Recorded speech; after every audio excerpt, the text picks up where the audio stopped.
बिस्मिल्लाहिर्रहमानिर्रहीम। आज हम ऑडिटिंग का सेकंड लेक्चर स्टार्ट करने लगे हैं।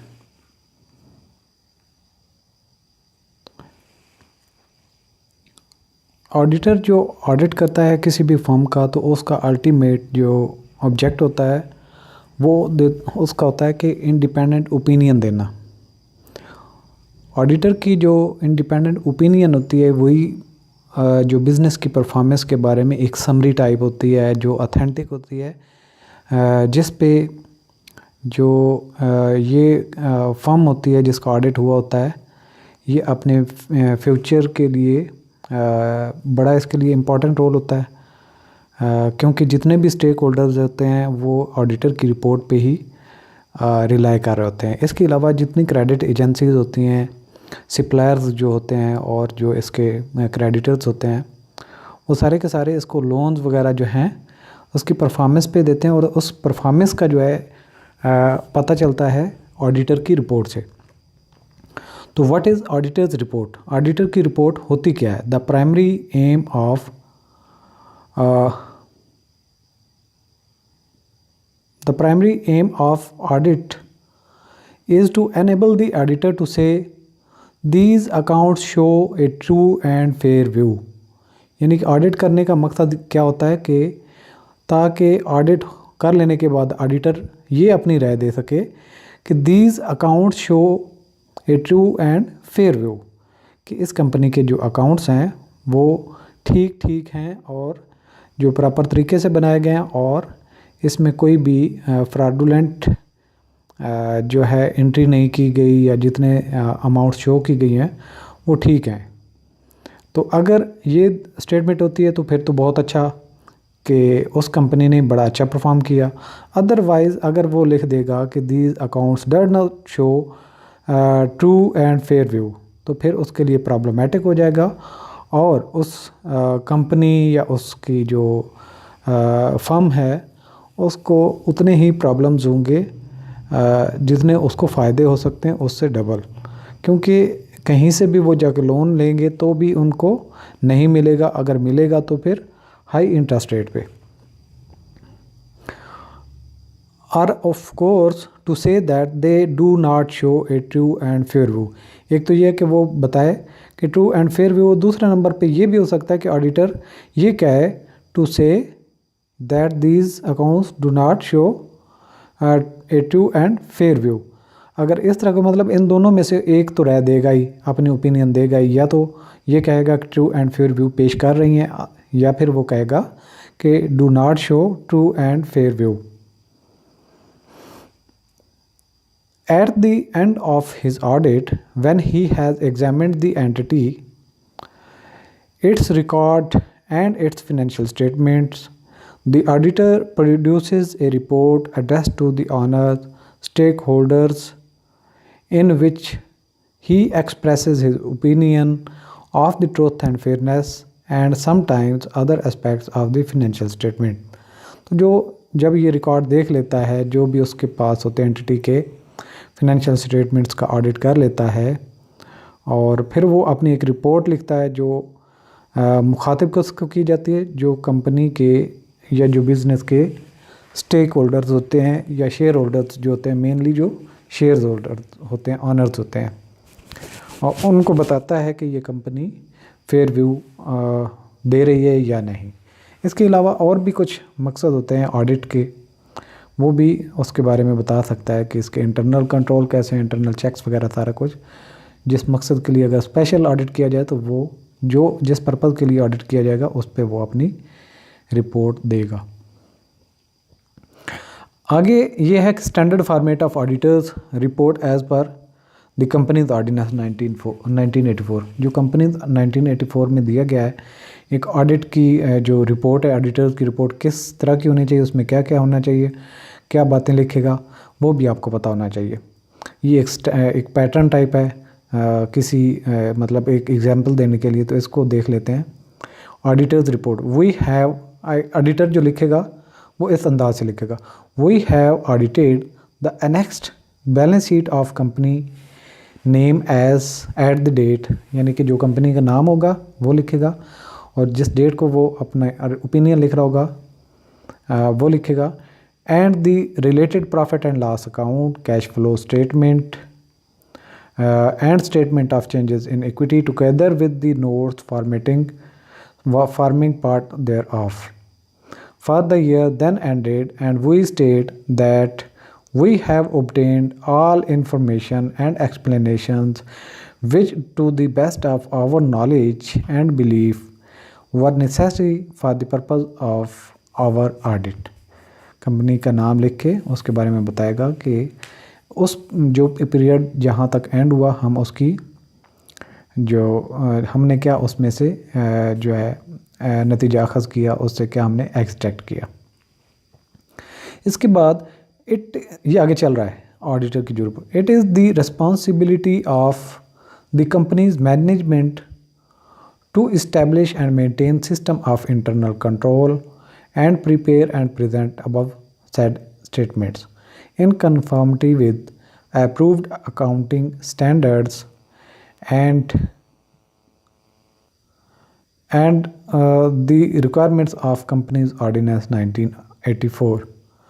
Our responsibility is to express an opinion on these statements based on our audit। तो ये भी ऑडिटर लिखेगा, बताएगा कि हमारा मकसद सिर्फ़ और सिर्फ ऑडिट की जो हमने उनकी बुक्स ऑफ अकाउंट्स को एग्ज़ामिन करना है और रिपोर्ट देना उस पर, जबकि ये जो है इंटरनल कंट्रोल इस्टेब्लिश करना, बुक्स ऑफ अकाउंट्स मेंटेन करना, फिनेंशियल स्टेटमेंट्स प्रिपेयर करना, ये सारा का सारी जो रिस्पॉन्सिबिलिटीज़ हैं ये हैं मैनेजमेंट ऑफ द कंपनी की।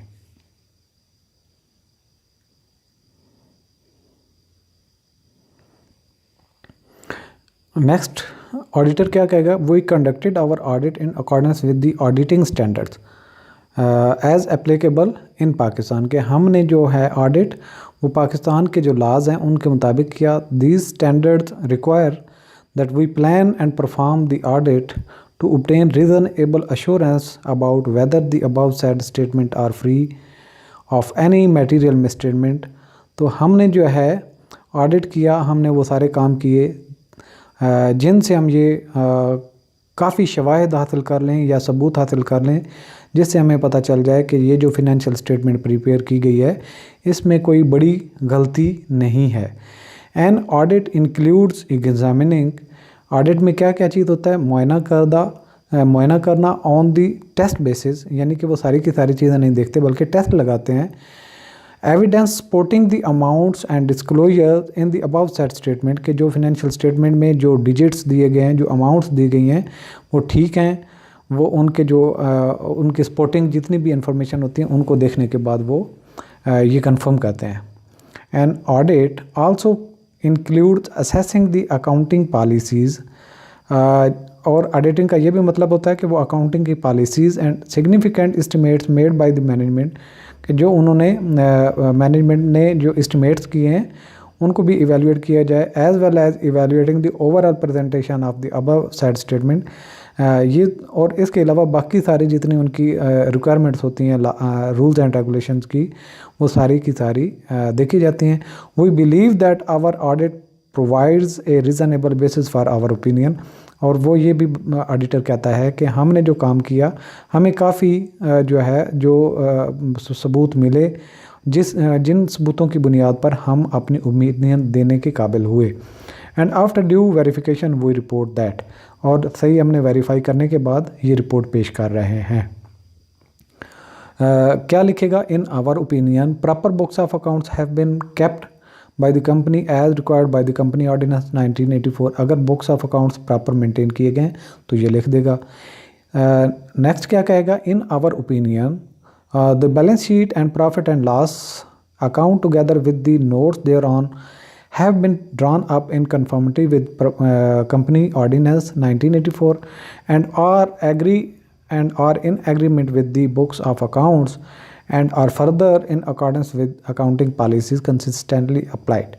कि कंपनी ऑर्डिनेंस 1984 को, बाकी अकाउंटिंग स्टैंडर्ड को और जो नोट्स वगैरह हैं उनको प्रॉपर फॉलो किया गया है। नेक्स्ट वो कहेगा the expenditure incurred during the year was for the purpose of the companies business, और जो खर्चे किए गए थे बिजनेस में वो सिर्फ और सिर्फ बिजनेस के मकसद के लिए ही किए गए थे।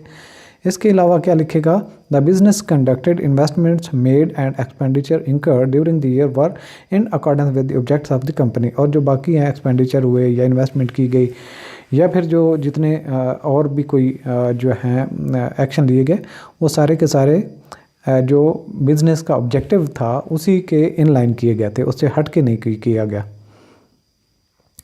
नेक्स्ट ऑडिटर कहेगा in our opinion and to the best of our information and according to the explanation given to us, the balance sheet, profit and loss account, cash flow statement and statement of changes in equity together with the notes forming part thereof conform with approved accounting standards as applicable in Pakistan and give the information required by the company ordinance 1984 in the manner so required and respectively give a true and fair view of the state of the company's affairs at date and profit and loss, its cash flows and changes in equity for the year ended।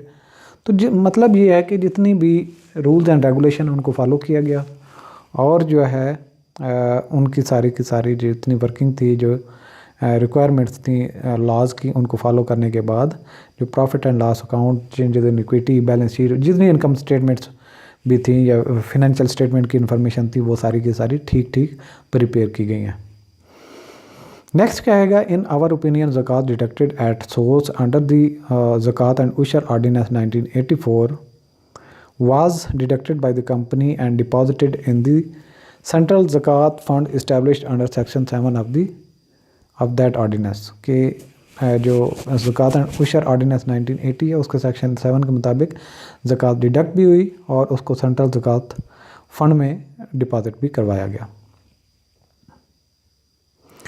इसके बाद standard format of auditors report as per the international auditing standards independent auditors report. अगर एक independent auditor जो है वो अपनी report लिखेगा, पिछली हमने जो पढ़ी थी वो कंपनी ऑर्डिनेंस 1984 जो कि पाकिस्तान का कंपनी ऑर्डिनेंस है उसके मुताबिक हमने फॉर्मेट पढ़ा। अगर आप इंटरनेशनल लेवल की बात करें, इंटरनेशनल अकाउंटिंग स्टैंडर्ड के हिसाब से उसकी बात करें तो जो ऑडिटर है उसकी रिपोर्ट कैसी होगी उसका फॉर्मेट भी देख लेते हैं। ये जस्ट फॉर नॉलेज है, वर्ड टू वर्ड आपको याद करना ज़रूरी नहीं, पता होना चाहिए कि ऑडिटर अपनी रिपोर्ट में क्या लिखता है। एप्रोप्रिएट एड्रेसी मतलब जो जिस ऑर्गेनाइजेशन का एड्रेस जिसका ऑडिट किया जा रहा है। इसके बाद है इंट्रोडक्टरी पैराग्राफ, यानी कि तारफ़ी जो पैराग्राफ होता है जिसमें उस कंपनी के तारुफ, उसका मकसद और जो है ऑडिट का मकसद बताया जाता है। We have audited the accompanying financial statements of ABC company which comprise the balance sheet as at December 31st 2000 जो भी था, and the income statement of changes in equity and cash flow statement for the year then ended and the summary of significant accounting policies and other explanatory notes। इसके बाद second में क्या लिखेगा, managements responsibility for financial statement के ये सारी की सारी मैनेजमेंट की जिम्मेदारी कि वो फाइनेंशियल स्टेटमेंट्स प्रिपेयर करवाए, बुक्स ऑफ अकाउंट मेंटेन करे, इंटरनल कंट्रोल जनरेट करे और जो है जो सारी रूल्स एंड रेगुलेशन है उनको फॉलो करे। ऑडिटर का काम क्या होता है, उनको देखना कि ये प्रॉपरली मेंटेन की गई हैं, फाइनेंशियल स्टेटमेंट तैयार की गई हैं, उनको प्रॉपर रूल्स एंड रेगुलेशन के हिसाब से फॉलो किया गया, इंटरनेशनल अकाउंटेंट स्टैंडर्ड वगैरह को फॉलो किया गया या नहीं। ऑडिटर इस बात पे ओपिनियन देता है और ये बताता है कि ये जो मैनेजमेंट का काम है फाइनेंशियल इंफॉर्मेशन फर्निश करना। Management is responsible for the preparation and fair presentation of the financial statements in accordance with the international financial reporting standards। This responsibility includes, इसमें क्या क्या चीज़ें होती हैं जो मैनेजमेंट की जिम्मेदारी होती है, designing, implementing and maintaining internal control relevant to the preparation and fair presentation of the financial statements that are free from material misstatements whether due to fraud or error, selecting and applying appropriate accounting policies and making accounting estimates that are reasonable in the circumstances। इसके बाद auditor की क्या responsibility होती है, उसने अपनी जो है एक ओपिनियन देनी होती है, उसके लिए उसने शवाहिद इकट्ठे करने होते हैं। शवाहिद इकट्ठे करने के लिए वो मुख्तलिफ सैम्पल टेस्ट लगाता है और जो है वो टेस्ट लगाने के बाद वो अपने सोर्स डॉक्यूमेंट्स वगैरह जितनी ट्रांजैक्शन बिजनेस की वो चेक करता है और वो देखता है कि जितने रूल्स एंड रेगुलेशन थे उनको फॉलो किया गया कि नहीं, कहीं पे जो है वो फ्रॉड वगैरह तो नहीं, एम्बिजलमेंट ऑफ रिसोर्सेज तो नहीं है, कहीं पे कंपनी के जो रिसोर्सेज हैं उनको किसी पर्सनल मोटिव के लिए तो नहीं इस्तेमाल किया। तो ये सारी की सारी जो है जो शफाफियत होती है उसकी जो मामलात चलाने के लिए, उस पे जो अपनी एक राय देता है वो राय देना ही उसकी ज़िम्मेदारी होता है। Our responsibility is to express an opinion on these financial statements based on our audit. We conducted our audit in accordance with the international standards on auditing. Those standards require that we comply with ethical requirements and plan to perform the audit to obtain reasonable assurance whether the financial statements are free from material misstatements. An audit involves performing procedures to obtain audit evidence. यानी कि सारे का सारा मकसद क्या होता है, auditor का मकसद होता है ऑडिट एविडेंस लेना, यानी कि सबूत इकट्ठे करना about the amounts and disclosures in the financial statement. The procedure selected depends on the auditors judgement, कि ये ऑडिटर पे डिपेंड करता है कि वो कौन से जो है मेथड अप्लाई करता है अपनी एविडेंस इकट्ठी करने के लिए, including assessment of the risk of the material misstatements of the financial statement whether due to fraud और एरर। कोई गलती हुई हो या फ्रॉड किया गया हो उसने फाइनेंशियल स्टेटमेंट में, अगर कहीं मटेरियल मिसस्टेटमेंट है तो उसको उसने डिटेक्ट करना होता है। In making those risk assessment the auditor considers internal control. इस मकसद के लिए ऑडिटर जो होता है कंपनी के इंटरनल कंट्रोल को देखता है, relevant to the companies preparation entities preparation and fair presentation of the financial statements in order to design audit procedure that are appropriate in these circumstances। Company के circumstances हालात देख के वो मुख्तलिफ strategies अप्लाई करता है जिससे वो अपने मकसद में कामयाब हो सके, but not for the purpose of expressing an opinion on the effectiveness of the entity's internal control। वो internal control system को effective के बारे में नहीं बताएगा कि effective है या नहीं, वो देखेगा internal control है या नहीं है तो किस तरह वो फंक्शन कर रहा है, अगर नहीं है तो वो तो उसमें क्या चांस हो सकता है। इंटरनल कंट्रोल वीक होगा तो चांस होते हैं फ्रॉड और एरर के। An audit also includes evaluating the appropriateness of accounting policies used and the reasonableness of the accounting estimates made by the management as well as evaluating the overall presentation of financial statements.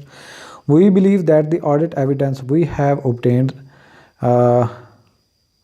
is sufficient and appropriate to provide the basis for our audit opinion। तो ये auditor जो अपनी तसल्ली के लिए जो काम करता है वो बताता है कि हमारा जिम्मेदारी क्या थी और हमने कैसे उसको निभाया ताकि हम अपनी जो है शवाहिद इकट्ठे कर सकें और अपनी रिपोर्ट दे सकें।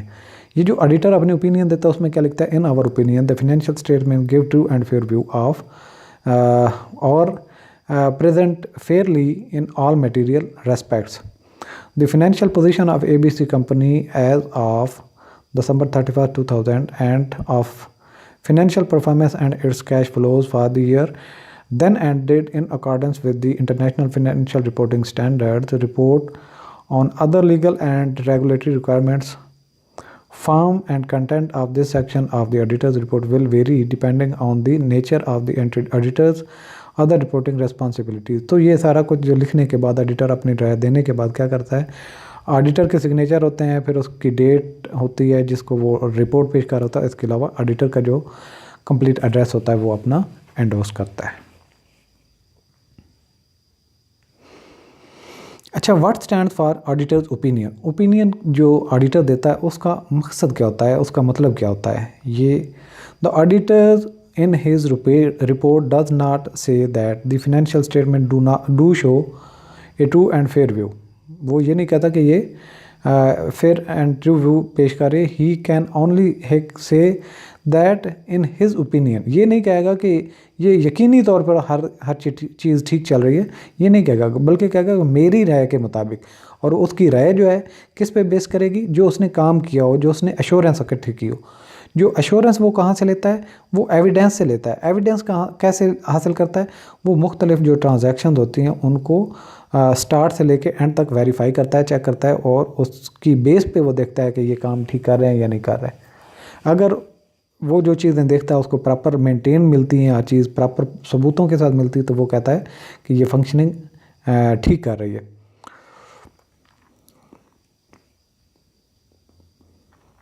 अच्छा जी, जो होता है ऑडिटर, वो अपनी opinion the financial statements show a true and fair view, यानी कि वो मेरी राय के मुताबिक ये ट्रू एंड फेयर व्यू पेश कर रही है। The reader or user of the financial statements will know from his knowledge of the auditors whether or not to rely on the auditors opinion.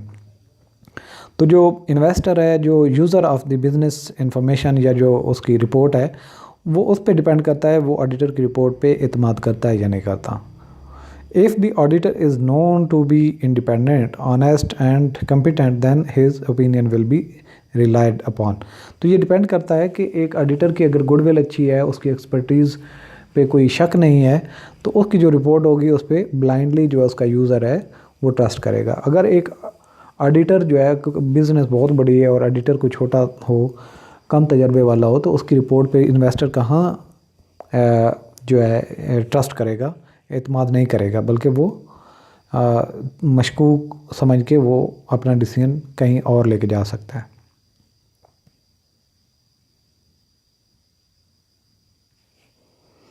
इसके बाद what are the different types of audit. Audit की किस्में कितनी है? 3 types of audits are discussed in general. Important है, याद रखें। Financial statement का एक ऑडिट होता है, ऑपरेशनल ऑडिट होता है और कंप्लायंस ऑडिट होता है।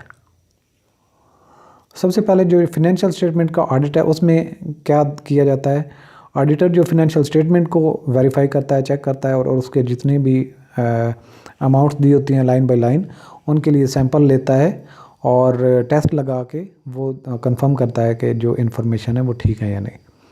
An audit of financial statement is conducted to determine whether the overall financial statements, the quantifiable information being verified, are stated in accordance with the specified criteria. Normally, the criteria are the requirements of the applicable international financial reporting standards and the company's Ordinance 1984. The financial statements most commonly comprises of the financial statement में क्या क्या चीज़ शामिल होती है ये भी याद रखें। बैलेंस शीट होती है, इनकम स्टेटमेंट होती है, statement of changes in equity होती है, कैश फ्लो स्टेटमेंट होती है, and notes to the accounts. और इसके अलावा जो वजाहती नोट्स होते हैं उसको कहते हैं notes to the account. The assumption underlying an audit of financial statement is that these will be used by different groups for the different purposes. इसका फिनेंशियल स्टेटमेंट के ऑडिट का मकसद ये होता है कि ये जो ऑडिटर जो है अपनी रिपोर्ट देता है, और जो फिनेंशियल इन्फॉर्मेशन होती है मुख्तलिफ मकसद के लिए होती हैं, और मुख्तलिफ यूज़र उसको मुख्तलिफ एंगल से पढ़ते समझते और इस्तेमाल करते हैं। इसलिए therefore it is more efficient to have one auditor who will perform an audit and draw conclusions that can be relied upon by all users than to have each user perform his or her own audit। तो मकसद ये है कि जो financial statements की information होती हैं वो मुख्तलिफ मकसद के लिए काम आती हैं।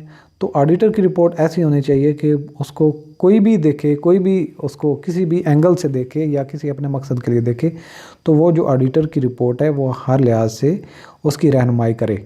ये नहीं है कि किसी एक ख़ास मकसद के लिए एक अलग से ऑडिटर ऑडिट अपना करे, दूसरे के लिए फिर से ऑडिटर कोई अपना ऑडिट करे और इन्फॉर्मेशन जनरेट करे रिक्वायर्ड जो डिज़ायर्ड यूज़र्स हैं उनके लिए। तो ये ठीक नहीं है, बल्कि एक जो ओपिनियन होगी जो ऑडिटर अपनी रिपोर्ट देगा वो हर मकसद के लिए काम आने वाली होनी चाहिए। If a user believes that the general audit does not provide sufficient information for his or her purposes, the user has the option of obtaining more data। तो यूज़र जो है मोर डाटा भी गेन कर सकता है उससे, अगर उसको तसल्ली ना हो। For example, a general audit of a business may provide sufficient financial information for banker considering a loan to the company. अगर कंपनी को लोन चाहिए तो वो बैंकर को उसकी रिक्वायर्ड इन्फॉर्मेशन देगी। But a corporation considering a merger with its business may also wish to know the replacement cost of fixed assets and other information relevant to the decision. अगर merger का कोई decision किसी ने करना है तो वो अपने एंगल से अपनी इंफॉर्मेशन मांगेगा. The corporation may use its own auditors to get the additional information. और जिस जो स्टेक होल्डर्स को अपनी इंफॉर्मेशन चाहिए तो वो अपने किसी एक्सपर्ट को भी लगा के रिक्वायर्ड इंफॉर्मेशन गेन कर सकता है जिस वो डिसीजन करेगा. इसके बाद है, ये तो हमने पढ़ा फिनेंशियल स्टेटमेंट का ऑडिट. ऑपरेशनल ऑडिट ये होता है कि आपकी जो कंपनी है वो कैसे वर्किंग कर रही है, उसकी ऑपरेशनल जो है एफिशिएंसीज़ क्या हैं, उसका इनपुट कैसे है, आउटपुट कैसा है, ऑपरेशन कैसे कंडक्ट होते हैं, इकोनॉमिकल है कि लॉसेस वगैरह तो नहीं हो. तो इस तरह का जो ऑडिट होगा उसको ऑपरेशनल ऑडिट कहते हैं. And operational audit is to review of any part of the entity's operating procedures and methods for the purpose of evaluating efficiency and effectiveness. यानी कि इसका मकसद क्या है, जो बिज़नेस की efficiency और effectiveness देखना. At the completion of an operational audit, recommendations to the management for improving operation are normally expected. और इस तरह का जो ऑडिट होता है उसमें ऑडिटर अपनी ओपिनियन देता है कि इसके ऑपरेशन को बेहतर करने के लिए आप क्या करें तो बेहतर होगा. An example of an operational audit is evaluating the efficiency and accuracy of processing payroll transaction in newly install computer system. इसकी एक मिसाल ये भी है कि फ़र्ज़ किया किसी जगह पे कंप्यूटर इंस्टॉल किया गया हो और उसने पेरोल के बारे में इंफॉर्मेशन दी नहीं हो तो वो कैसे काम कर रहा है और उसको मज़ीद इम्प्रूव कैसे किया जा सकता है. Another example where most accountants would feel less qualified is evaluating the efficiency, accuracy and customer satisfaction in processing the distribution of letters and parcels by the courier companies such as TCS.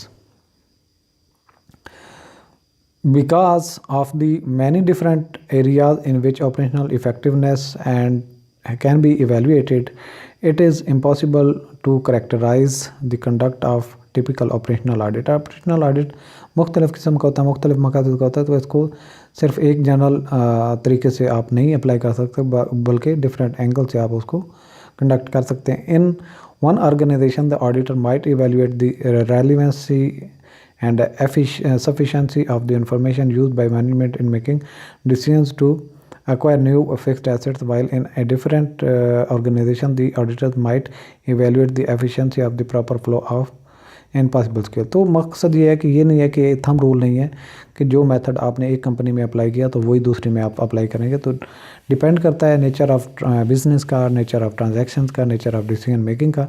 तो उस लिहाज से auditor जो है अपनी information जो है मुख्तलिफ़ तरीके से ऑपरेशनल ऑडिट को कंडक्ट करता है और उसकी एफिशिएंसी और इफेक्टिवनेस पे अपनी एक राय देता है. In operational auditing the reviews are not limited to accounting. इसमें सिर्फ अकाउंटिंग को नहीं देखा जाता, they can include the evaluating of organisation structure के. अब कंपनी का स्ट्रक्चर कैसे है, उसके कंप्यूटर के ऑपरेशन कैसे हैं, प्रोडक्शन का मेथड कौन सा यूज़ किया जा रहा है, मार्केटिंग कैसे की जा रही है, and any other area in which auditor is qualified. जहाँ एरिया होता है जिस पे ऑडिटर की एक्सपर्टीज़ होती है तो वो अपनी जो है ऑडिट करने के बाद उस पर अपनी राय दे सकता है. The conduct of an operational audit and the reported results. कि ऑपरेशनल ऑडिट करना और उसके रिजल्ट देना are less easily defined than either of the other two types of audit. तो दूसरे दोनों ऑडिट जो होते हैं यानी कि फाइनेंशियल स्टेटमेंट का ऑडिट और कंप्लायंस ऑडिट, उन दोनों से हट के होता है. Efficiency and effectiveness of operations are far more difficult to evaluate objectively and then compliance or the presentation of financial statements in accordance with the accounting conventions and principles and establishing criteria for evaluating the quantifiable information in an operational audit is an extremely subjective matter. तो अब ये है कि ये एक लंबा चौड़ा topic है जिसमें ऑपरेशनल ऑडिट को कंडक्ट करने के बाद एफिशिएंसी और इफ़ेक्टिवनेस पे बात की जाए. और ये बाकी दोनों जो ऑडिट हैं, जो ऑपरेशनल ऑडिट है, ये ज़्यादा टिपिकल और मुश्किल है और जिसको जो क्राइटेरिया भी नहीं बल्कि क्वांटिफाइबल भी नहीं और सब्जेक्टिव नेचर का है. जबकि जो फाइनेंशियल स्टेटमेंट का ऑडिट है और जो कंप्लायंस ऑडिट है वो इसकी निस्बत आसान होता है. In this sense operational auditing is more like management consulting, ये मैनेजमेंट के साथ कंसल्टिंग का मामला आप समझ लें। Than what is generally regarded as auditing, आप इसको ऑडिटिंग की निस्बतन मैनेजमेंट कंसल्टिंग का ज़्यादा टॉपिक दे सकते हैं। Operational auditing has increase in importance in the past decade, तो गुज़श्ता कुछ सालों में इसकी अहमियत भी ज़्यादा हो चुकी है ऑपरेशनल ऑडिट की। इसके बाद है कंप्लायंस ऑडिट, जैसे कि पहले भी हम इसके बारे में बात कर चुके हैं। कंप्लायंस ऑडिट वो है जिसमें ऑडिटर ये देखता है कि कौन कौन से laws, rules, regulations, company ordinance या इंटरनेशनल अकाउंटिंग स्टैंडर्ड्स इस कंपनी को अप्लाई करने हैं और इनको फॉलो करना है। जो जो लागू होंगे उनको फिर देखा जाता है कि ये कंपनी उनको इन रियल स्पिरिट अप्लाई कर भी रही है या नहीं। अगर रूल्स एंड रेगुलेशंस को फॉलो कर रही है तो इट्स मीन कि company is complying with rules and regulations with its जो भी इसका जो है बेहतरीन अंदाज में उसको अप्लाई किया जा रहा है, तो ये तो कंप्लायंस ऑडिट होगा और उसके बारे में अच्छी ऑडिटर ओपिनियन देगा अगर उन रूल्स एंड रेगुलेशन को फॉलो किया जा रहा है। अगर नहीं किया जा रहा तो उसके बारे में ऑडिटर अपनी ओपिनियन देगा कि कौन कौन से लॉज, रूल्स, रेगुलेशन को फॉलो नहीं किया गया। The purpose of the compliance audit is to determine whether the entity is following specific procedure, rules, and regulations set down by some higher authority. A compliance audit for a private business could include determining whether accounting personnel are following the procedure prescribed by the company controller, reviewing wages rates for compliance with minimum wage laws, or examining contractual agreements with the bankers and other lenders to be sure the company is complying with legal requirement। तो मुख्तलिफ चीज़ें होती हैं जिसमें auditor देख सकता है और वो अपना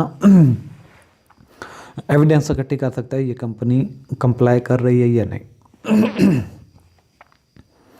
company is complying with legal requirements.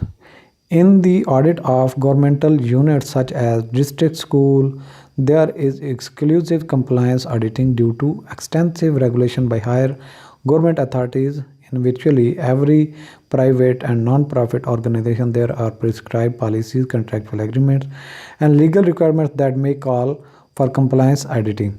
Results of compliance audits are typically reported to the somewhat within the entity being audited rather than to the broad spectrum of user।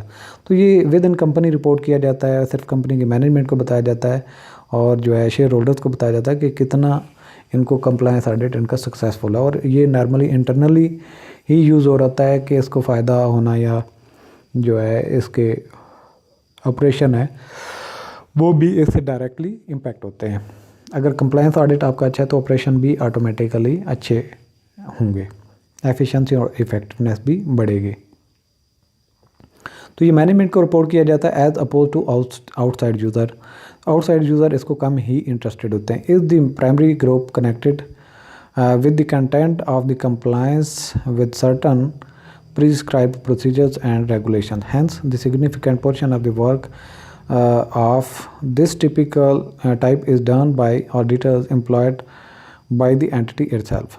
There are exceptions when an organization wants to determine whether individuals or entities that are obliged to follow its requirements are actually complying. The auditor is employed by the entity issuing the requirement. तो normally ये होता है कि compliance audit के लिए जो internal जो auditor होते हैं उनको ही लगाया जाता है और वो कंपनी को बताते हैं कि कौन कौन से इस पे लॉज लगते थे जिनको फॉलो करना चाहिए था, आया कि उनको फॉलो किया गया है या नहीं। इसकी कोई एग्जांपल भी ये साथ है। In example is the auditing of tax payers for compliance with federal tax law, यानी कि जो टैक्स पेयर है वो फेडरल टैक्स लॉ को फॉलो कर रहा है या नहीं। Where the auditor is employed by the government to audit the tax payers tax return. Following table summarises the 3 types of audits and includes an example of each type and an illustration of 3 of the key parts of the definition of auditing apply to each type of audit. तो ये summary भी एक बताई गई है जिसमें एक financial statement का ऑडिट है, दूसरा ऑपरेशनल ऑडिट है, तीसरा कंप्लायंस ऑडिट है। एग्जांपल क्या है? जो फिनेंशियल स्टेटमेंट का ऑडिट होता है उसमें annual audit of general Motors financial statement, इसमें फिनेंशियल स्टेटमेंट का ऑडिट किया जाएगा। जबकि जो ऑपरेशनल ऑडिट होगा उसमें क्या चीज़ देखी जाएगी? Evaluate weather the computerised payroll processing for subsidiary is operating efficiency and effectiveness, यानी कि एफिशिएंसी और इफेक्टिवनेस देखने के लिए जो ऑडिट किया जाता है उसको ऑपरेशनल ऑडिट कहते हैं। और कंप्लायंस ऑडिट में क्या होता है? जो रूल्स एंड रेगुलेशन को फॉलो किया गया या नहीं। Determine if the bank requirements for loan or continuation have been met। इसके अलावा क्वान्टिफाइबल इंफॉर्मेशन के बारे में क्या है कि फिनेंशियल स्टेटमेंट्स में क्या होता है? जनरल मोटर्स फिनेंशियल स्टेटमेंट, और जो ऑपरेशनल ऑडिट उसमें क्या है? Number of payrolls record processed in a month, cost of the expenditure and number of errors made. तो उसमें देखा जाएगा कि एम्प्लॉयज़ की पेरोल जब प्रोसेसिंग हो रही थी तो कितने लोगों की प्रोसेसिंग हुई, कितनी गलतियाँ आई, उसमें जो है ऑपरेशनल ऑडिट की एफिशिएंसी का पता चलेगा।